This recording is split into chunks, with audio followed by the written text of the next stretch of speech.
My name is Sarah, and for 15 years, I've been the woman who doesn't quite belong. Not in my husband David's family anyway. Every family gathering, every holiday dinner, every celebration, there I am, perched on a wobbly plastic foldable chair, while everyone else sits comfortably around the beautiful mahogany dining table that's been in the Richardson family for 3 generations. I met David when I was 25, working as a night shift nurse at Mercy General Hospital. He was a software engineer who came in with his elderly neighbor after she'd fallen down the stairs. While the doctors examined Mrs. Patterson, David sat in the waiting room, nervously fidgeting with his phone and checking on her every few minutes. Most people would have dropped her off and left, but not David. He stayed until 4 in the morning, making sure she was okay. "You don't have to stay," I told him during one of my rounds. "She's stable now." "She doesn't have any family," he said simply. "Someone should be here when she wakes up." That's when I knew David Richardson was different. He had this quiet strength, this deep sense of responsibility that drew me in immediately. We started talking during those long hospital hours, and by the time Mrs. Patterson was ready to go home, David had asked me out for coffee. Our first date lasted 8 hours. We sat in this little diner on 5th Street, talking about everything, our childhoods, our dreams, our fears. David told me about growing up in the Richardson house, a sprawling Victorian mansion in the upscale Westfield neighborhood. His father, Robert Richardson, owned 3 successful car dealerships across the city. His mother, Patricia, came from old Boston money and never let anyone forget it. "They're particular," David said, stirring his coffee nervously. "About traditions, about appearances, about who belongs in the family." I should have paid more attention to that warning. David had one sister, Monica, who was 2 years older and worked as a corporate lawyer downtown. She was married to Brad, another lawyer, and they had twin boys, Tyler and Connor. The perfect nuclear family, as Patricia never tired of pointing out. Then there was David's younger brother, Jeremy, who managed one of their father's dealerships and was engaged to Stephanie, a pediatric dentist whose family owned half the real estate in the historic district. When David first brought me home to meet them, I was nervous but hopeful. I wore my best dress, a simple navy blue piece I'd bought specifically for the occasion, and brought Patricia's favorite flowers, white orchids, which David had helped me pick out. "Mom, Dad, I'd like you to meet Sarah," David said as we stood in their grand foyer, marble floors gleaming under a crystal chandelier that probably cost more than my annual salary. Robert Richardson was a tall, imposing man with silver hair and sharp blue eyes that seemed to appraise everything they looked at. He shook my hand with the kind of firm grip that business owners use to establish dominance, but his smile never quite reached his eyes. "Sarah," he said, drawing out my name like he was testing how it sounded. "And what is it that you do?" "I'm a registered nurse at Mercy General," I said, trying to keep my voice steady and confident. "How practical," Patricia said, appearing beside her husband in a cloud of expensive perfume and barely concealed disapproval. She was an elegant woman in her early 60s, with perfectly styled blonde hair and the kind of posture that spoke of years of finishing school. Everything about her screamed old money and refined breeding, from her pearl necklace to her understated but clearly expensive clothing. "Nursing is such important work," I continued, hoping to bridge the obvious gap between us. "I work in the cardiac unit, helping people during some of the most frightening moments of their lives." "Yes, well," Patricia said, her smile as thin as paper. "David has always been drawn to projects. Projects. That's what she called me, right there in their foyer, with David standing next to me." I felt my cheeks burn, but David squeezed my hand reassuringly. "Sarah's not a project, Mom," he said firmly. "She's the woman I'm in love with." The silence that followed was deafening. I could hear the grandfather clock in the hallway ticking, counting off the seconds of my humiliation. Robert cleared his throat and suggested we move to the living room for drinks. That first dinner was a masterclass in subtle exclusion. They didn't say anything outright rude. The Richardsons were too refined for such obvious displays of disapproval. Instead, they spoke in code, discussing people I'd never met, places I'd never been, experiences I could never afford. When Monica arrived with her family, the conversation turned to their recent trip to Martha's Vineyard, their children's private school accomplishments, and the family's upcoming ski vacation in Aspen. "Sarah, you must ski," Stephanie said, settling gracefully into her chair. Everything about Stephanie was perfect. Her honey blonde hair, her designer outfit, her practiced social smile. "Everyone skis." "Actually, I've never been skiing," I admitted. "Growing up, we spent our vacations visiting my grandmother in Ohio." "Oh," Stephanie said, her smile faltering slightly. "How nice." The conversation moved on without me, leaving me to sit quietly and try not to feel completely out of place. David did his best to include me, but every attempt felt forced, highlighting the gap between my world and theirs even more. When it came time for dinner, Patricia led us into the formal dining room. The mahogany table was set for 8, Robert and Patricia at the heads, Monica and Brad on one side with their twins, Stephanie and Jeremy on the other side, and David at the foot. Every place setting was perfect, with china plates, crystal glasses, and silver cutlery that caught the light from the chandelier above. Everyone took their seats, chatting comfortably, until Patricia noticed me still standing. "Oh dear, we seem to be one chair short," she said, though I later realized this was no accident. "Jeremy, could you grab one of the folding chairs from the pantry?" Jeremy disappeared and returned with a plastic folding chair, the kind you'd find at a church picnic or a backyard barbecue.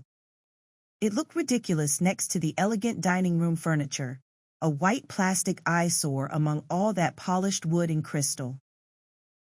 "Here you go, Sarah," Jeremy said, setting it up next to David's chair. "Sorry about that."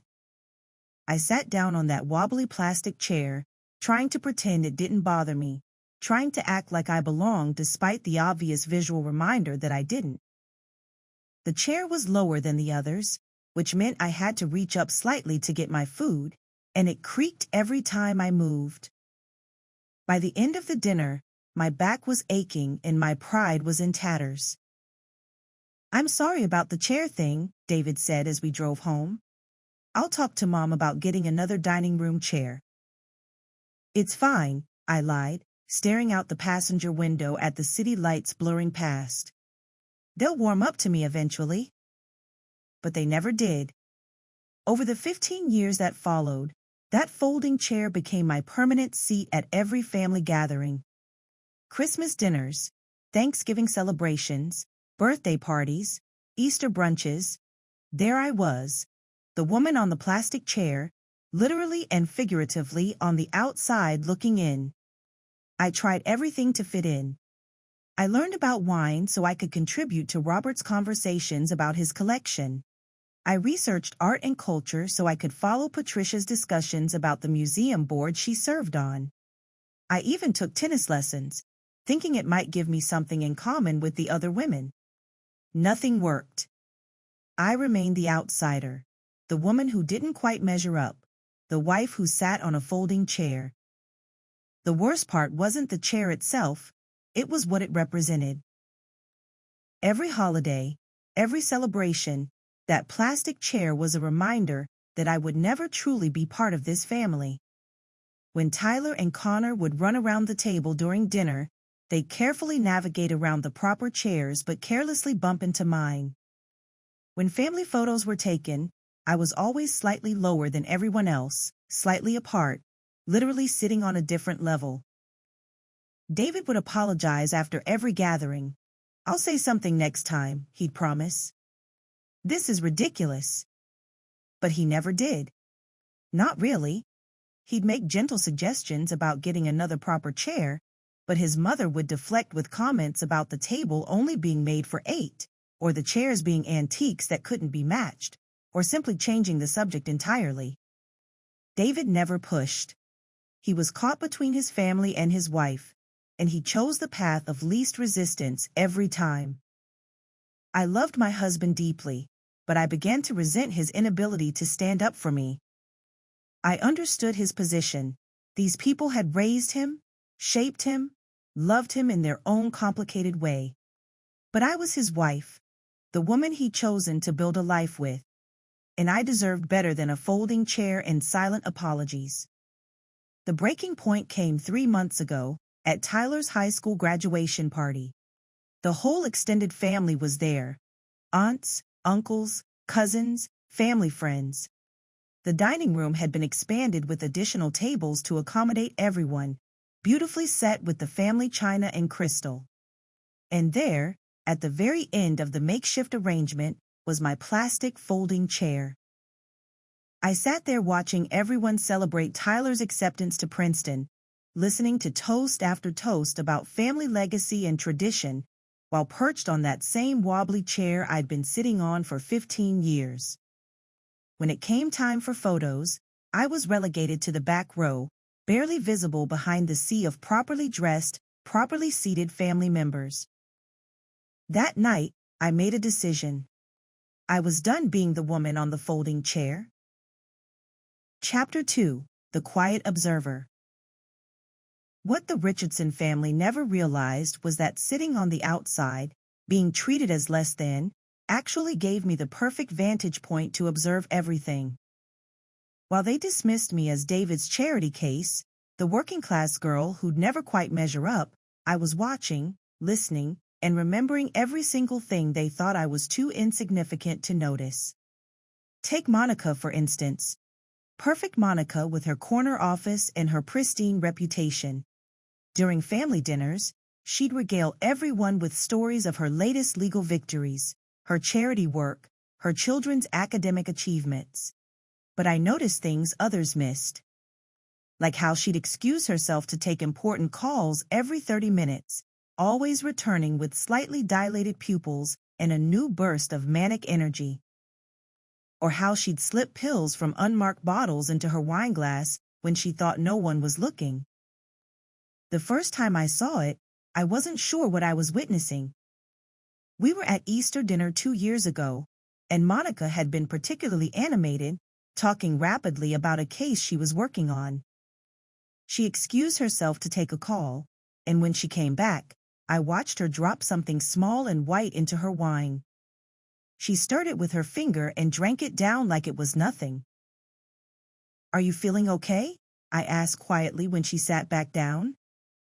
"Never better," she said, her smile too bright, her laugh too loud. "Just some vitamins. You know how it is, trying to keep up with everything." I knew it wasn't vitamins. I was a nurse. I recognized the signs of prescription drug abuse when I saw them. Monica was self-medicating, probably with anxiety medication or stimulants, maybe both. The perfect lawyer was chemically managing her way through family gatherings, just like she probably managed her way through court appearances and client meetings. Over the months that followed, I watched Monica's behavior patterns. The bathroom breaks, the mood swings, the way she crashed during longer family events, suddenly becoming quiet and withdrawn until she could excuse herself again. Her husband Brad either didn't notice or didn't care. He was usually too busy networking with Robert about business opportunities or discussing golf with Jeremy. Then there was Jeremy, the golden boy who managed the family business. Patricia constantly praised him for his work ethic, his dedication, his natural leadership abilities. What she didn't know was that Jeremy was embezzling money from the dealerships. I found out completely by accident. 6 months ago, I was at David's office late one evening, bringing him dinner because he was working on a particularly complex project.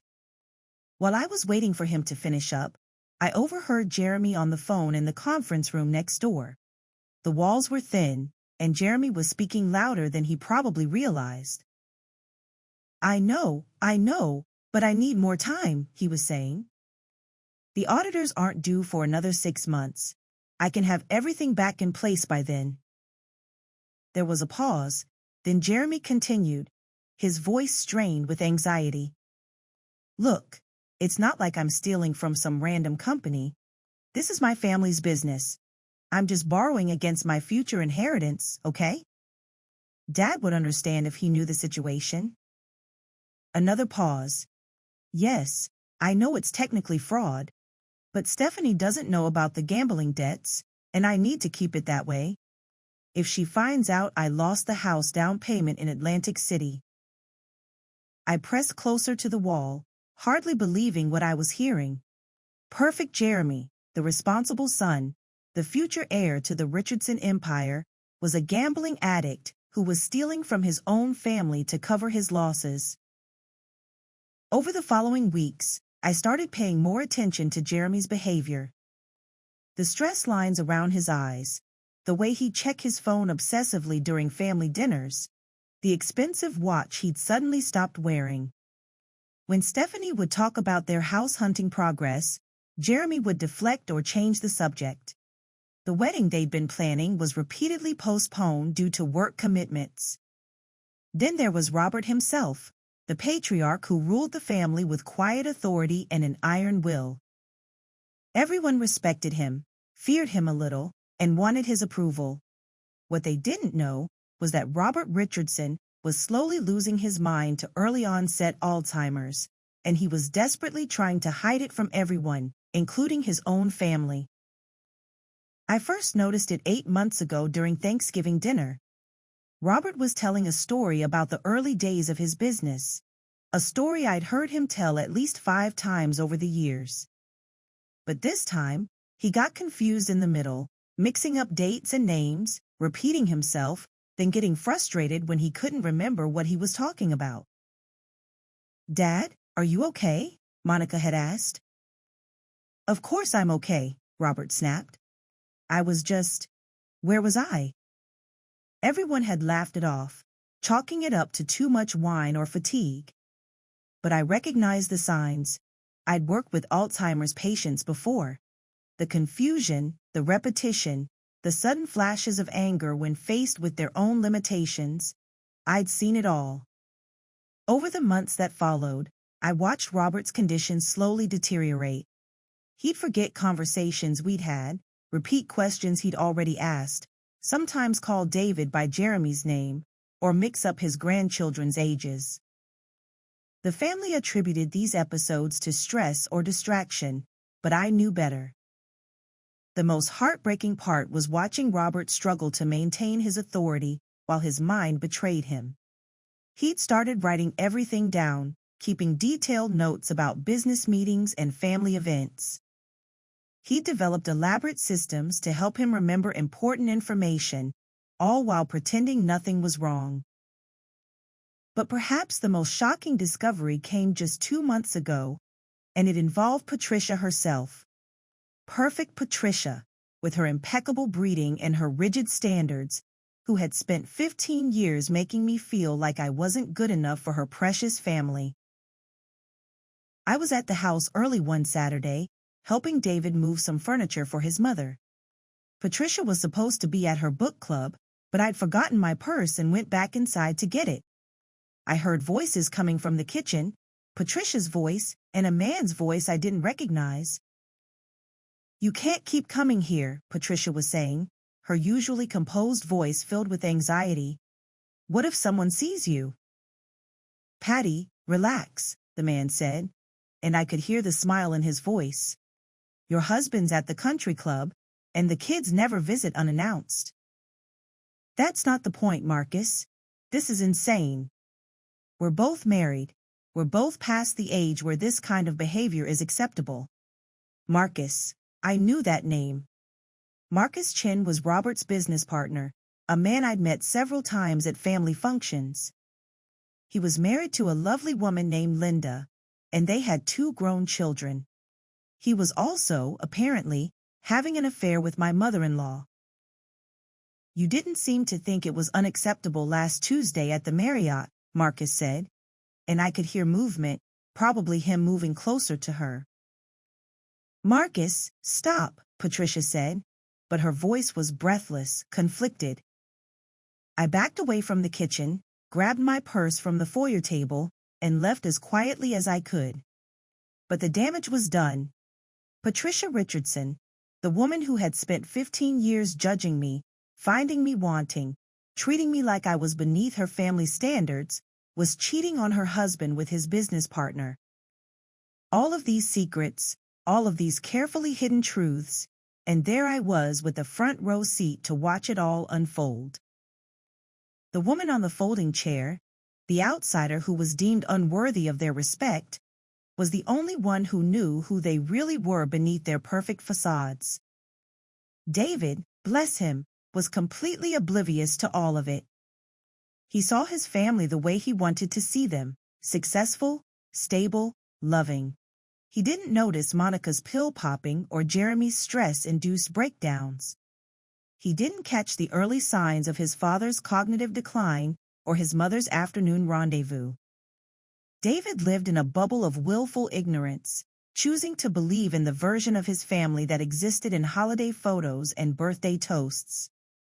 I never told him what I knew. What would have been the point?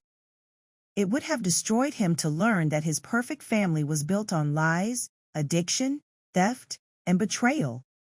Instead, I kept their secrets, sat on my folding chair, and endured their condescension while knowing exactly who they really were.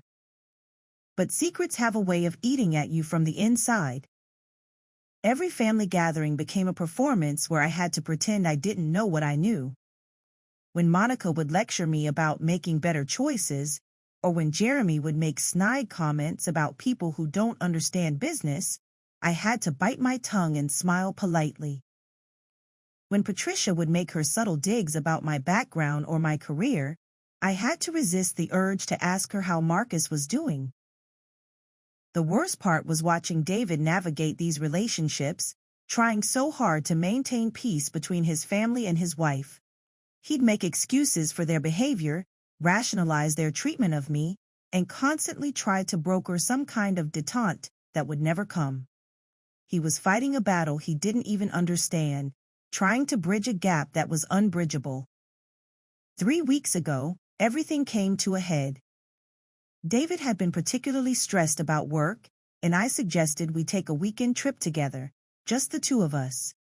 He loved the idea, but when he mentioned it to his family, Patricia immediately invited us to Sunday dinner instead. "We haven't seen you both in ages," she said over the phone, her voice sweet as poison. "And I'm making David's favorite pot roast." David looked at me apologetically. "We don't have to go," he said after hanging up. "No, it's fine," I said. "We should go." But it wasn't fine. I was tired of being fine with it. I was tired of sitting on that folding chair, tired of being treated like a second-class citizen, tired of keeping their secrets while they treated me like garbage. Something had to change. That Sunday dinner was exactly like all the others. The same beautiful table setting, the same polite conversation, the same folding chair waiting for me in the corner. I sat there listening to Monica talk about her latest case, while secretly counting how many times she excused herself, watching Jeremy nervously check his phone, probably monitoring his bookie's texts, and observing Robert struggle to follow the conversation, while Patricia covered for his confusion with practiced ease. But this time was different. This time, I had something they didn't know about. This time, I had David's letter. Chapter 3. The letter changes everything. 2 weeks before that final dinner, David did something he'd never done before. He wrote a letter. Not to me, not to his family, but to himself. A letter that was meant to help him process 15 years of watching his family treat his wife like she was invisible. He'd been seeing a therapist, trying to work through his feelings about our marriage and his family relationships, and Dr. Martinez had suggested he write down his thoughts as a way to clarify his feelings. I found the letter by accident. David had left his laptop open on our kitchen table, and when I sat down to check my email, his document was still on the screen. I should have closed it immediately, but the first line caught my eye. I need to be honest about what my family has done to Sarah. I sat there for 20 minutes, reading every word, tears streaming down my face. For 15 years I had thought David was oblivious to his family's treatment of me. I thought he genuinely didn't see the subtle cruelties, the deliberate exclusions, the constant reminders that I didn't belong. But he had seen it all. Every folding chair, every snide comment, every moment when they made me feel small, he had witnessed all of it and carried the guilt of his inaction like a stone in his chest. The letter was raw, honest, and devastating. David wrote about his cowardice, his inability to stand up to the people who had raised him. He wrote about watching me suffer in silence and hating himself for not being strong enough to protect me. He detailed specific incidents I thought he'd forgotten or ignored. The time Monica had accidentally spilled wine on my dress. The Christmas when Patricia gave everyone meaningful gifts except me. I received a generic gift card. The countless occasions when they'd made plans in front of me for events I wasn't invited to. But most importantly, David wrote about a conversation he'd overheard between his parents just 3 months ago. Robert and Patricia had been discussing our marriage, and David had heard them through the study door. "I don't understand why he stays with her," Patricia had said. "She's clearly not one of us. She'll never fit in." "Maybe that's the point," Robert had replied. "Maybe David is trying to prove something by staying with someone so ordinary. It's been 15 years, Robert. If this was just rebellion, he would have grown out of it by now. Then maybe we need to help him see reason. Make it clear that she's not welcome here anymore." "What are you suggesting?" "I'm suggesting that if David wants to keep bringing her to family functions, she can sit with the help. Or better yet, maybe she should just stay home." David had been devastated by this conversation. In his letter, he wrote about the moment he realized his parents weren't just indifferent to me, they actively despised me and were plotting to drive me away from the family completely. He wrote about the shame of realizing that his silence over the years had been interpreted by his parents as agreement with their treatment of me. The letter contained 15 years of suppressed guilt, anger, and regret. David wrote about wanting to defend me, but being paralyzed by his need for his family's approval. He wrote about the folding chair as a symbol of his own moral failure, a physical reminder of every time he chose keeping peace over protecting his wife. He wrote about planning to finally confront his family, to demand they treat me with respect or lose him forever. But most shocking of all, David wrote about his discovery of his family's secrets. Apparently, I wasn't the only one who had been observing from the sidelines. David had noticed Monica's erratic behavior and suspected drug abuse. He'd overheard enough of Jeremy's phone conversations to piece together the embezzlement. He'd watched his father's cognitive decline with growing concern and frustration at his mother's denial. And he'd seen the signs of Patricia's affair, the unexplained absences, the secretive phone calls, the way she'd suddenly started caring about her appearance again. "My family thinks they're so much better than Sarah," David wrote. "They think she's beneath us, unworthy of our respect. But Sarah is the most honest person I know. She goes to work every day helping people, saving lives, making a real difference in the world. Meanwhile, my sister is popping pills like candy. My brother is stealing from our family business. My father is losing his mind, and my mother is cheating on him with his best friend. Sarah sits on that folding chair, quietly enduring their judgment, while they live their lives as frauds and hypocrites." The letter was signed and dated, meant to be a therapeutic exercise in honesty. But reading it, I realized it was so much more than that. It was David's testimony, his witness statement about 15 years of family dysfunction, and his own complicity in my mistreatment. It was also his declaration of independence, his decision to finally choose his wife over his family's expectations. At the end of the letter, David had written about his plan to confront his family at the next gathering.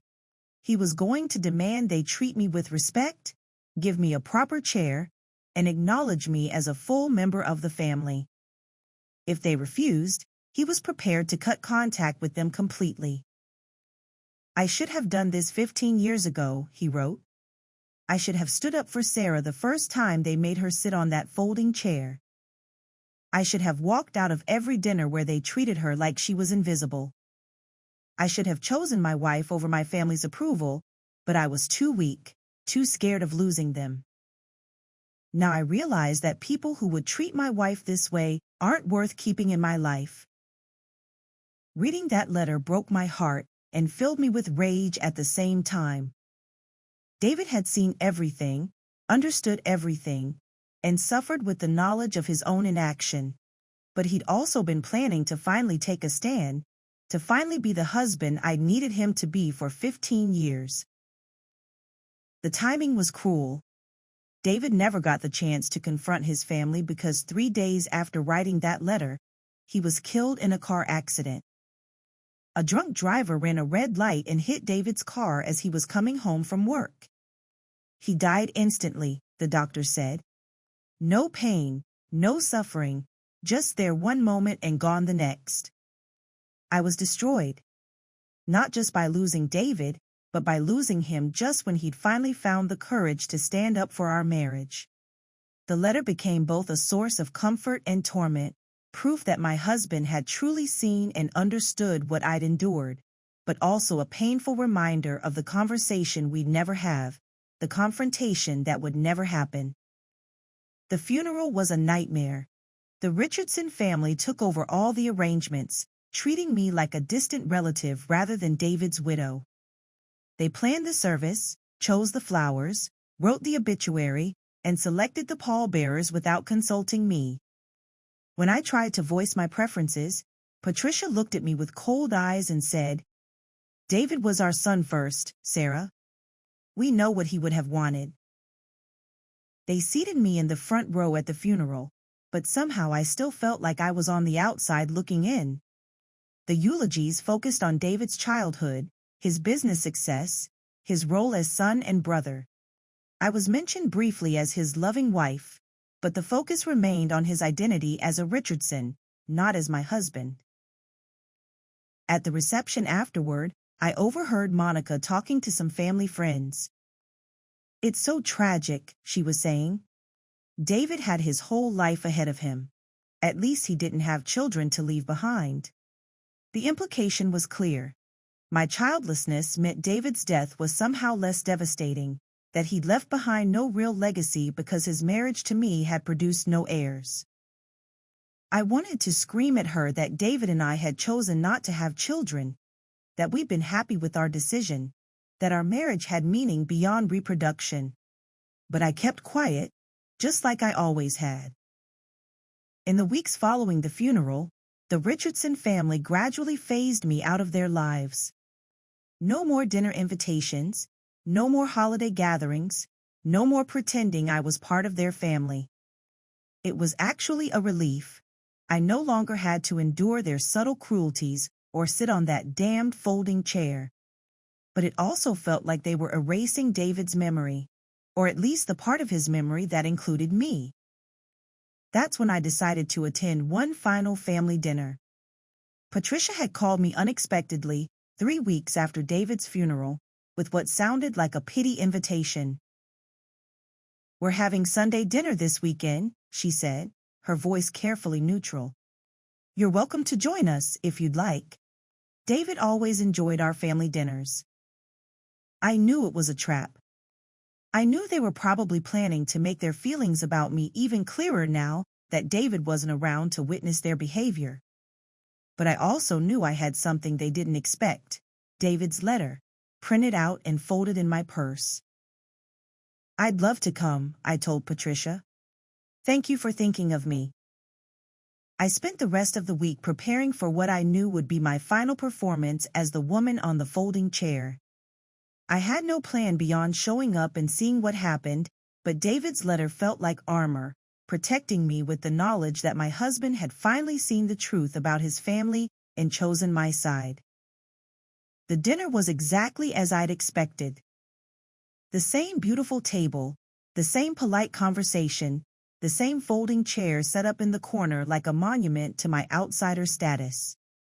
But this time, when Jeremy gestured toward that plastic chair with an apologetic shrug, something inside me snapped.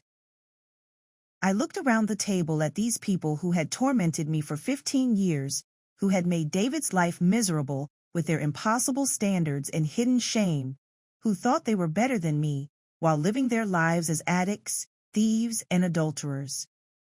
And I realized I was done being their victim.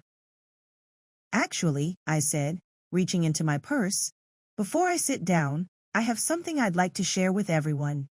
It's from David. Chapter 4, Truth and Consequences. The silence in the dining room was immediate and complete.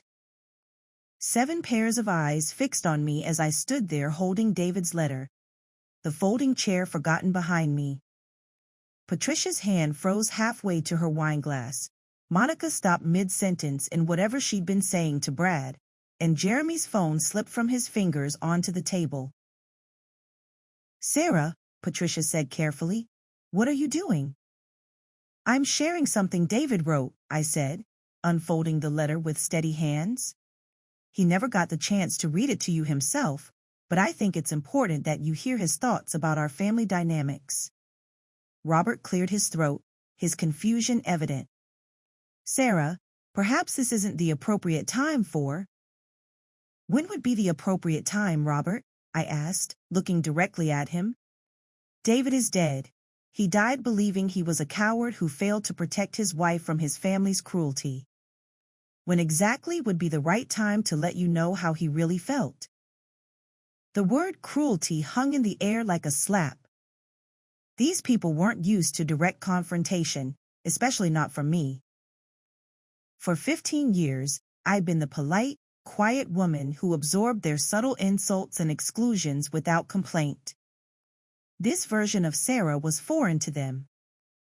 Monica found her voice first. "Sarah, you're clearly still grieving. Maybe you should sit down and—" "On the folding chair?" I interrupted.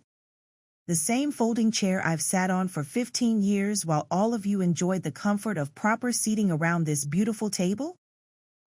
Should I sit there and quietly listen to your condescension one more time?" I pulled out my phone and turned on the voice recorder. "Actually, I think I'll stand. And I'm going to record this, because I want David's words to be heard clearly and completely." Patricia's composure cracked slightly. "You will not record a private family conversation." "Family?" I laughed, and it came out harder than I'd intended. "After 15 years of treating me like hired help, you're going to claim I'm family now?" I began reading from David's letter, my voice steady and clear. "I need to be honest about what my family has done to Sarah. For 15 years I have watched them systematically exclude her, demean her, and treat her as less than human, and I have done nothing to stop it. I have been a coward, choosing my family's approval over my wife's dignity, and I will never forgive myself for that failure." The color drained from Patricia's face. Jeremy shifted uncomfortably in his chair. Monica reached for her wine glass with shaking hands. I continued. "The folding chair is a symbol of everything wrong with my family. It's a deliberate, calculated reminder that Sarah doesn't belong, that she's not worthy of sitting with us as an equal. Every holiday, every celebration, every gathering, we have literally put her in her place, on the outside, looking in, sitting on furniture that doesn't match, that isn't stable, that marks her as different." "David never said any of this to us," Robert protested weakly. "Because he was afraid of you," I replied, looking up from the letter. "He was afraid of losing your love, your approval, your acceptance, but he saw everything. Every slight, every exclusion, every moment when you made me feel small. I found my place in the letter again. I overheard my parents discussing Sarah 3 months ago. They called her ordinary and talked about making it clear she wasn't welcome at family functions anymore. My mother suggested Sarah should sit with the help or just stay home entirely. In that moment, I realized my silence hadn't been interpreted as peacekeeping. It had been seen as agreement with their treatment of my wife. Patricia stood up abruptly, her chair scraping against the hardwood floor. That's enough, Sarah. You're twisting things, taking conversations out of context. Am I? I asked, meeting her eyes directly. Because David heard what he heard. And he wrote about planning to confront all of you, to demand you treat me with respect, or lose him forever. He wrote about finally choosing his wife over his family's expectations. Tears were streaming down my face now, but my voice remained steady. I had waited 15 years for this moment, and I wasn't going to let emotion derail it. But David saw more than just your treatment of me, I continued, turning to the next page of the letter. He also saw who you really are beneath your perfect facades. The room went dead silent. Even the grandfather clock in the hallway seemed to stop ticking. I looked directly at Monica. David wrote about your prescription drug abuse, Monica. He noticed your bathroom breaks, your mood swings, the pills you drop into your wine glass when you think no one's watching. Monica's face went white. That's completely? He wrote about watching you take unmarked pills during Easter dinner 2 years ago, I continued relentlessly. He noticed your manic episodes followed by crashes. He knew you were self-medicating to get through family gatherings, probably the same way you get through court appearances and client meetings. Brad turned to stare at his wife, confusion and dawning recognition in his eyes. Monica, what is she talking about? I turned to Jeremy before Monica could respond. And Jeremy, David knew about the embezzlement. He overheard your phone conversation about the gambling debts, about borrowing money from the family business to cover your losses in Atlantic City. Jeremy shot to his feet, his chair toppling backward. You're lying. You can't prove any of this. I don't need to prove it, I said calmly. David heard you admit it himself. He wrote about your stress, about the postponed wedding, about Stephanie not knowing you lost their house down payment at the casino. Stephanie turned to Jeremy with horror dawning in her eyes. Jeremy? What house down payment? We agreed to keep saving until... It's not what it sounds like, Jeremy said desperately. I can explain everything. Can you? I asked. Can you explain to your fiancé why you've been stealing from your own family to pay off gambling debts? Can you explain to your father why his trusted son has been betraying his trust? Robert was staring at Jeremy with a mixture of confusion and disbelief. His cognitive decline made it harder for him to process complex information quickly, but the basic betrayal was sinking in. And Robert, I said, turning to my father-in-law with genuine sadness in my voice, David knew about the Alzheimer's. He saw the signs, the confusion, the repetition, the anger when you couldn't remember things. He watched you struggle to hide your condition while everyone else pretended not to notice. Patricia gasped, her hand flying to her throat. How dare you? How dare I what? I demanded. Acknowledge that your husband is sick and needs help? David was heartbroken watching his father deteriorate while his family lived in denial. He wanted to help, but you've all been so busy maintaining your perfect image that you can't face reality. Robert looked around the table with growing confusion. What? What are you all talking about? I'm fine. I'm perfectly fine. The pain in his voice broke my heart, but I wasn't finished. I turned to Patricia, saving the worst for last. And Patricia, I said, meeting her eyes directly, David knew about Marcus Chin. The silence that followed was deafening. Patricia's face went from pale to gray, and she gripped the back of her chair so tightly her knuckles turned white. David wrote about your affair with his business partner, I continued. He knew about the Tuesday meetings at the Marriott, the secretive phone calls, the way you've been lying to your sick husband while he trusts you completely. Stop, Patricia whispered. Please stop. Why should I stop? I asked, my voice rising with 15 years of suppressed anger. You never stopped. You never stopped making me feel small, making me feel unwelcome, making me sit on that goddamn folding chair while you look down on me from your throne of moral superiority. You want to talk about not belonging in this family? Let's talk about what belonging in this family actually means. I gestured around the table. It means being an addict like Monica, shooting up pills to get through the day while pretending to be a successful lawyer.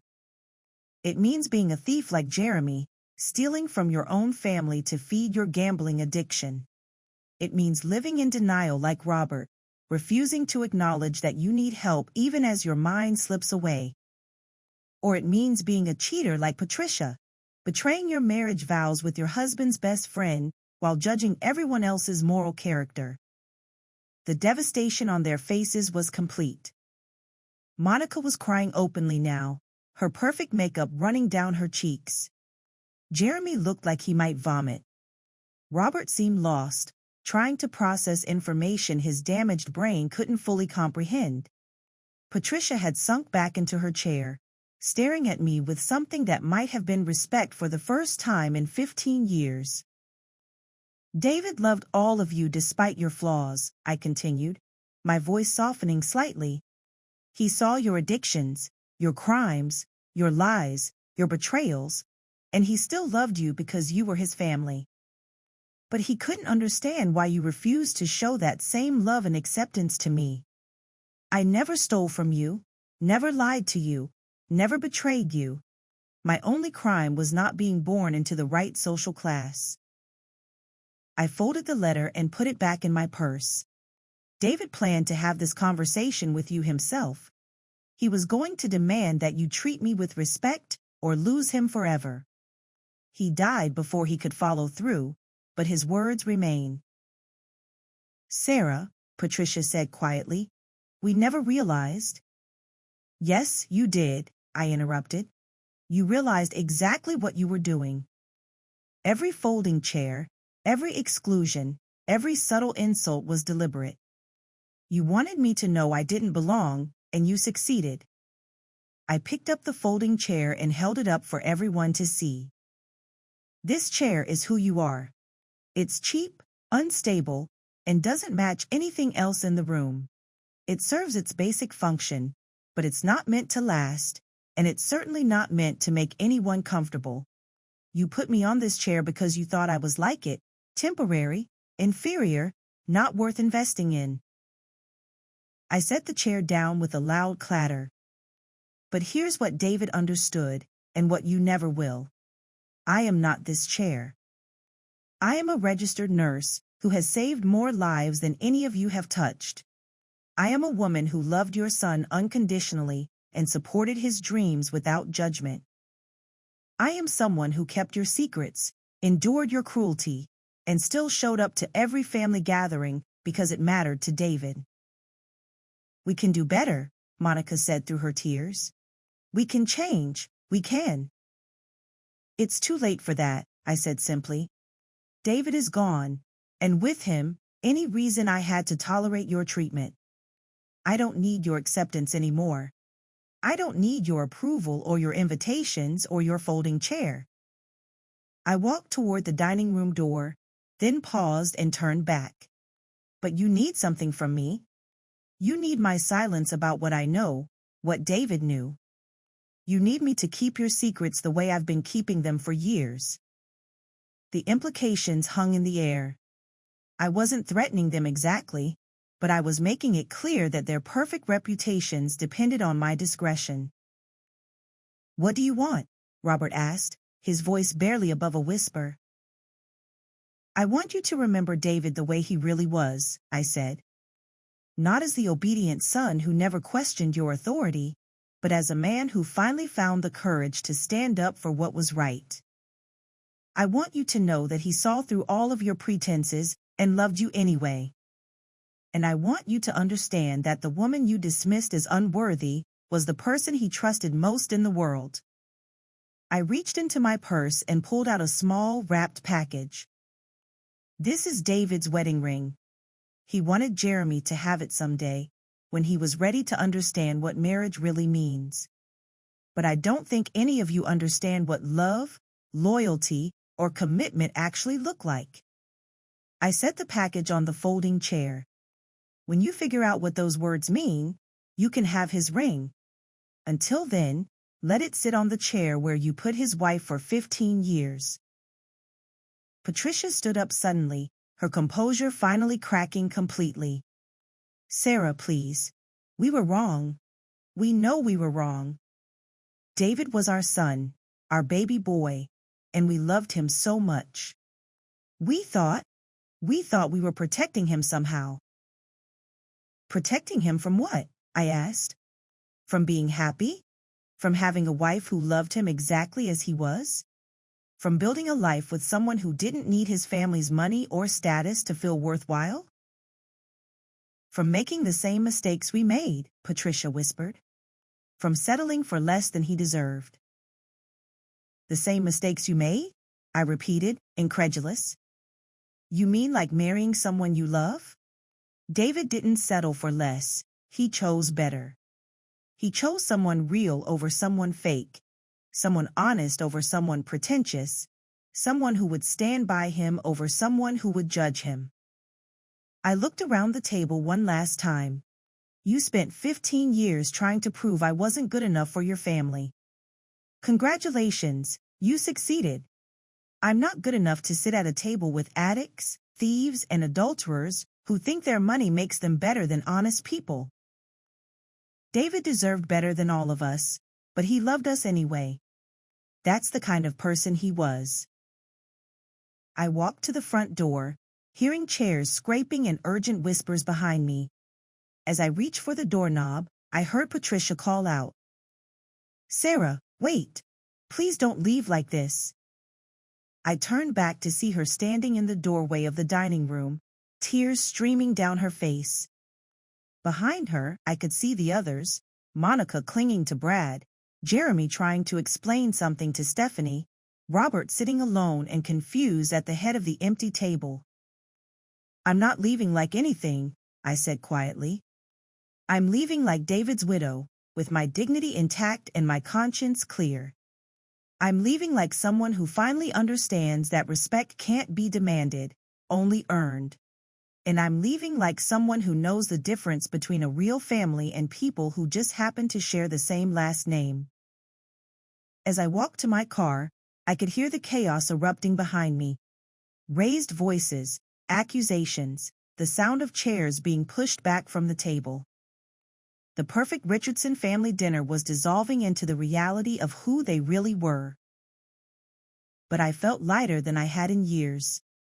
The weight of their secrets, their judgment, their conditional acceptance was finally off my shoulders.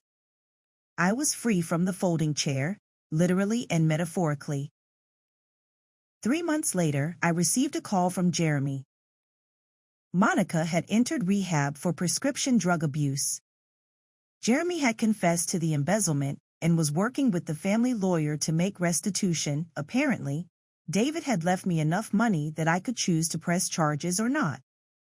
Robert had been diagnosed with early-stage Alzheimer's and was receiving treatment. Patricia had filed for divorce and moved in with Marcus Chen. The family is falling apart, Jeremy said on the phone. Everything is falling apart. No, I corrected him. The pretense is falling apart. Your family was never as perfect as you wanted everyone to believe. Maybe now you can figure out who you really are and build something honest. David's ring is still sitting on that chair, Jeremy said quietly. Mom won't let anyone move it. Good, I said. Maybe someday one of you will earn the right to wear it. I never attended another Richardson family gathering. I never sat on another folding chair. And I never again let anyone treat me as less than I was worth. David's letter remains in my desk drawer, a testament to the man he became in his final weeks, someone who finally chose love over fear, truth over comfort, his wife over his family's approval. He died before he could have the conversation he'd planned, but his words accomplished what 15 years of my silence couldn't. Sometimes the most powerful thing you can do is simply tell the truth. Sometimes the best revenge is letting people face the consequences of their own choices. And sometimes the greatest gift you can give someone you love is the knowledge that you finally stood up for yourself the way they always wished they had stood up for you. I still work as a nurse at Mercy General. I still help people during the worst moments of their lives. But now I also help myself. I bought a beautiful dining room set, 8 matching chairs around a solid oak table. When I have dinner parties with my real friends, everyone sits in comfort and dignity. I kept one folding chair though. It sits in my garage now, a reminder of who I used to be and who I chose to become. Sometimes transformation requires breaking down the old structures entirely. Sometimes you have to stop accepting less than you deserve before you can receive what you're worth. And sometimes the woman everyone dismisses as ordinary turns out to be the only extraordinary person in the room. David would have been proud.